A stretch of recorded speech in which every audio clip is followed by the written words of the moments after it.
નમસ્કાર વિદ્યાર્થી મિત્રો, વર્લ્ડ ઇન બોક્સના ડિજિટલ પ્લેટફોર્મ પર આપ સર્વે વિદ્યાર્થી મિત્રોનું હાર્દિક સ્વાગત છે.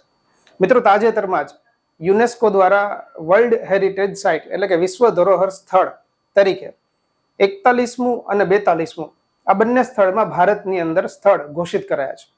ભારતની અંદર અત્યારે કુલ 42 વિશ્વ ધરોહર સ્થળ છે, જેમાંનું 41મું વિશ્વ ધરોહર સ્થળ એટલે કે શાંતિ નિકેતન સંસ્થા. મિત્રો, શાંતિ નિકેતન સંસ્થાની આજે વાત કરવી છે કે જે વર્લ્ડ હેરિટેજ સાઇટની અંતર્ગત 41મા સ્થળ તરીકે ડિક્લેર થઈ છે. જો મિત્રો શાંતિ નિકેતન સંસ્થાની વાત કરીએ તો સૌથી પહેલા બેઝિક વાત કરવી છે કે શાંતિ નિકેતન સંસ્થા જે છે એમને વિશ્વ ધરોહર સ્થળ તરીકે જાહેર કરાઈ છે. તો યાદ રાખીએ મિત્રો કે સાઉદી અરેબિયા અંતર્ગત સાઉદી અરેબિયાના રિયાદ ખાતે યુનેસ્કોનું એક 45મું સત્ર જે છે એમનું આયોજન થયું હતું, જેના અંતર્ગત આ સાઇટ તરીકે ઘોષિત કરવાનો નિર્ણય લેવાયો હતો. તો મિત્રો, શાંતિ નિકેતન સંસ્થાને 45મા સત્ર અંતર્ગત નક્કી કરાયેલું છે અને વિશ્વ ધરોહર સ્થળમાં સામેલ થનાર ભારતની 41મી સાઇટ છે. જો હવે આ 41મી સાઇટ તરીકે શાંતિ નિકેતન સંસ્થા હોય તો યાદ રાખીશું કે શાંતિ નિકેતન વિશે તમને ખબર હોવી જરૂરી છે. ઉદાહરણ તરીકે શાંતિ નિકેતન સંસ્થા છે એ સૌથી પહેલો ક્વેશ્ચન કે સર કયા રાજ્ય અંતર્ગત આવે છે, તો લગભગ આ આપણે જોઈ લીધું છે અથવા આપણને ખબર છે. તો શાંતિ નિકેતન સંસ્થા પશ્ચિમ બંગાળ રાજ્યની અંતર્ગત આવે છે. આ પશ્ચિમ બંગાળની અંદર જો વાત કરીએ તો બીરભૂમ જિલ્લાની અંતર્ગત આનો સમાવેશ થાય છે. અને જો એમના ઇતિહાસની વાત કરીએ તો વર્ષ 1863નું એવું છે કે જ્યારે રવિન્દ્રનાથ ટાગોર એમના પિતા એટલે કે દેવેન્દ્રનાથ ટાગોર છે, એમના જમીન જે છે એ વાર્ષિક પટ્ટે પર અહીંયાથી સ્થાનિક જમીનદાર પાસેથી લીધેલી હતી. ત્યારબાદ રવિન્દ્રનાથ ટાગોર આ સ્થળ ઉપર આવે છે અને અહીંયા વિદ્યાલય તરીકે સ્થાપના કરવાનું નક્કી કરે છે. એટલે કે વર્ષ 1901નું એવું છે કે જ્યારે શાંતિ નિકેતન સંસ્થા છે એમની વિદ્યાલય તરીકેની સ્થાપના થાય છે.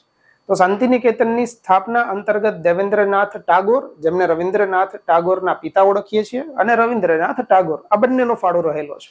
મિત્રો, આ શાંતિ નિકેતન સંસ્થાની જો વાત કરીએ તો વર્ષ 1921નું એવું છે. ખાસ સાલ યાદ રાખીશું કે વર્ષ 1921નું એવું છે કે જ્યારે તેને વિશ્વવિદ્યાલય તરીકેનું દરજ્જો પણ પ્રાપ્ત થયેલો હોય. તો મિત્રો, 41મું સ્થળ છે શાંતિ નિકેતન સંસ્થા અને આ પશ્ચિમ બંગાળ અંતર્ગત આવેલું હોય તો પશ્ચિમ બંગાળની અંદર વિશ્વ વિરાસત સ્થળ એટલે કે વર્લ્ડ હેરિટેજ સાઇટ કુલ 3 આવેલી છે, જેના અંતર્ગત સૌથી પહેલી વાત કરીએ તો સુંદરવન રાષ્ટ્રીય ઉદ્યાન, જેને સુંદરવન નેશનલ પાર્ક તરીકે આપણે ઓળખીએ છીએ. ત્યારથી આગળ બીજી સંસ્થા છે પશ્ચિમ બંગાળ અંતર્ગત આવતી હિમાલયન રેલવે. તો દાર્જિલિંગ હિમાલયન રેલવે જે છે એ બીજું સ્થળ હતું અને અત્યારે હાલ શાંતિ નિકેતન સંસ્થા જે ત્રીજું સ્થળ થયું છે. તો પશ્ચિમ બંગાળ અંતર્ગત આવેલું શાંતિ નિકેતન સંસ્થા પશ્ચિમ બંગાળના જ ત્રીજા સ્થળ તરીકે ઘોષિત થયું છે. જો મિત્રો આ સંસ્થાને દરજ્જો આપનાર કોઈ મેઇન સંસ્થા હોય તો તમે એને યુનેસ્કો તરીકે યાદ રાખો છો. અને જો યુનેસ્કો તરીકે યાદ રાખવું હોય તો યુનેસ્કોને કઈ એવી સંસ્થા છે કે જેમણે સજેશન આપેલું હતું કે ભાઈ શાંતિ નિકેતન સંસ્થાને સામેલ કરો, તો મિત્રો યાદ રાખીશું કે ફ્રાન્સ અંતર્ગત એક સંસ્થા આવેલી છે, જે સંસ્થાનું નામ છે international council on monument and sites એટલે કે આઇકોમોસ.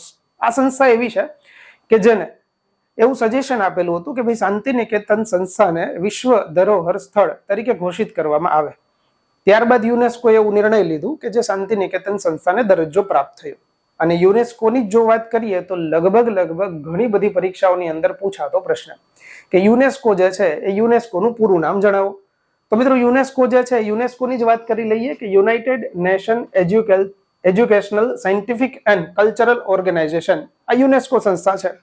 સ્થાપના 1946ના વર્ષ અંતર્ગત થઈ છે, જેનું હેડક્વાર્ટર આપણને ફ્રાન્સના પેરિસ ખાતે મળે છે. જો યુનેસ્કોની વાત કરીએ તો યુનેસ્કોનું હેડક્વાર્ટર અને ફૂલ ફોર્મ આ સૌથી વધારે ઇમ્પોર્ટન્ટ છે. અને જો અત્યારે યુનેસ્કોએ વિશ્વ ધરોહર સ્થળ તરીકે શાંતિ નિકેતનને ડિક્લેર કરેલું હોય તો મિત્રો યાદ રાખીશું કે વર્લ્ડ હેરિટેજ ડે એમને પણ આપણે વાર્ષિક ધોરણે 18મી એપ્રિલથી ઉજવીએ છીએ. તો મિત્રો, આ હતી શાંતિ નિકેતન સંસ્થા માટેની વાત કે જેને 41મા સ્થળ તરીકે ઘોષિત કરેલી છે. મળીશું આવા જ કોઈ નવા ટોપિક સાથે. ત્યાં સુધી સૌને મારા એક સાથે જય હિન્દ, જય ભારત.